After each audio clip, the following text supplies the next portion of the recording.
চাচা আসসালামু আলাইকুম। আপনি তো এখানে বসে আছেন, কোনো কাজ কাম তো নাই এখন বর্তমানে। আচ্ছা, আমি আপনাকে দুইটা প্রশ্ন করব। আমরা মিয়া ভাই একটা পেজ খুলেছি, ওই মিয়া ভাই পেজের পক্ষ থেকে আমরা আসছি। আপনি যদি দুইটা প্রশ্নের উত্তর যদি দিতে পারেন, আমাদের মিয়া ভাই পেজের পক্ষ থেকে আপনি 50 টাকা পাবেন। আপনি কি এই খেলাতে রাজি আছেন? প্রশ্নের উত্তর দিতে রাজি আছেন? কি প্রশ্ন ক বাবা? এখন প্রশ্ন হচ্ছে যে আমাদের শেষ নবী কে? এটা হলো আমার আপনার প্রথম প্রশ্ন। আমার শেষ নবী, আমার দিনের নবী, হ্যাঁ, এর নাম কি? ওনার নাম কি? দিনের নবী মোহাম্মদ মোহাম্মদ আলী। দিনের নবী মোহাম্মদ আমার দিন ওই ওই সবগুলা বেশ চালিয়ে চলেই যাবে।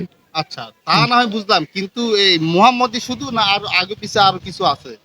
আগে শুধু পিছে মুহাম্মদ, না আরো আগে আগে পিছে কিছু আছে? লা ইলাহা ইল্লাল্লাহু মুহাম্মাদুর রাসূলুল্লাহ। চাচা